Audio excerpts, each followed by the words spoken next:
Your hands up now and don't move. The gun came up before the door fully opened. That's when I knew this wasn't an HOA visit. This was a robbery wearing paperwork. Before we continue, if you love powerful stories, you don't want to miss this. But first, tell us where you're watching from. It makes us happy to see how far our stories travel. Please like, comment, and subscribe so you don't miss what happens next.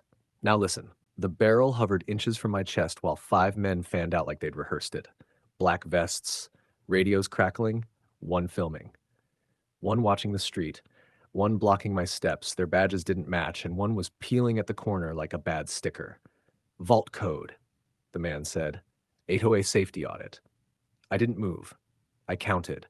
Karen folded her arms behind them, calm as a woman ordering coffee instead of armed intimidation. Just give them the code, she said smoothly. This ends fast if you cooperate. That was the funny part. Funny how people who talk about cooperation always arrive with guns. I'm not giving you anything, I said evenly. Karen smiled, the kind that thinks it already won. Then we escalate. She snapped her fingers like my front yard belonged to her. Community safety action, she announced loudly for the cameras that weren't even mounted straight. You've been flagged as non-compliant. One of the men raised a clipboard.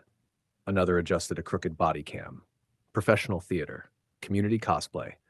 You don't have authority, I said. Karen's smile tightened. Authority isn't the problem, she replied. Cooperation is. That was the moment I understood something important. This wasn't confusion. This was a test, and Karen had chosen the wrong house to run it on. They didn't leave right away. That was the mistake. The men shifted just enough to let me know they could. One blocked the steps like a bouncer. 2 drifted toward the driveway, measuring angles. The one with the crooked badge stayed front and center, gun still up, finger riding the trigger like it didn't trust him either. Close enough now that I could smell cheap aftershave and bad decisions. You don't have authority to demand a vault code, I said again. He didn't answer. He looked at Karen. Karen sighed, bored. We already sent notices. This is a courtesy follow-up. Courtesy. With a gun. That night, a violation notice hit my inbox. Timestamped 30 minutes after they drove off. Firearm safety, non-compliance. No statute.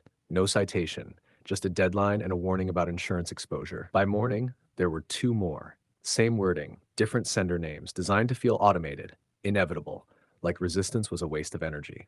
I replied once, calm, precise, state law, HOA bylaws, refused access, requested all further communication in writing. The response came back in under a minute.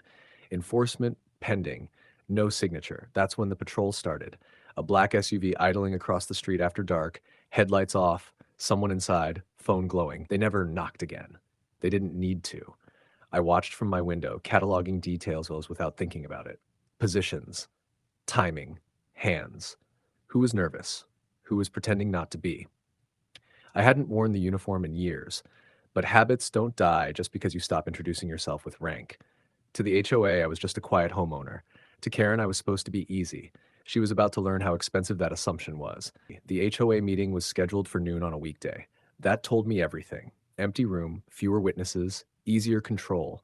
Karen ran it like a courtroom she already owned. No discussion, no real agenda, just a temporary safety directive. Slipped in at the last second and read so fast it sounded like background noise. She tapped the gavel before anyone could process the language. No vote count, no quorum check, just a smile. The directive never mentioned guns. It said risk mitigation.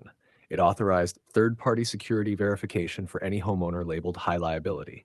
That was me. After the meeting, one of the porch men caught up to me in the hallway.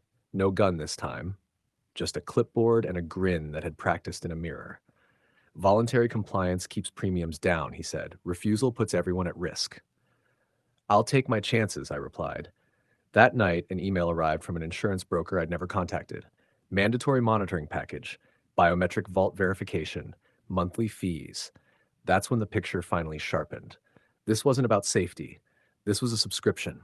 I pulled records, corporate filings, vendor agreements, quiet work, clean work, the kind that doesn't make noise until it's finished. 3 shell companies, 18 months, mid-6 figures skimmed, kickbacks disguised as consulting, every homeowner with a safe room flagged, compliant, pending, resistant. My address sat alone in red. Karen didn't want my code. She wanted me broken, publicly, so everyone else would pay quietly. She still thought this was pressure. She had no idea it was evidence.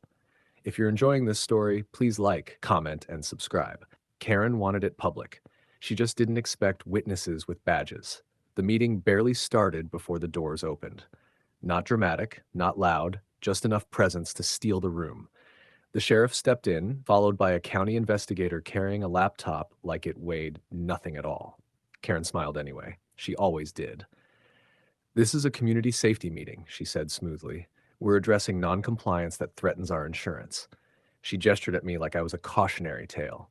The investigator didn't argue. He plugged in the laptop, emails filled the screen, contracts, payment logs, revenue forecasts, a spreadsheet labeled high liability homes. Columns marked compliant, pending, resistant. My address sat alone in red. The room shifted. Next slide. Vendor contracts, monthly fees, consulting kickbacks routed back to board members. Then the insurer's letter appeared.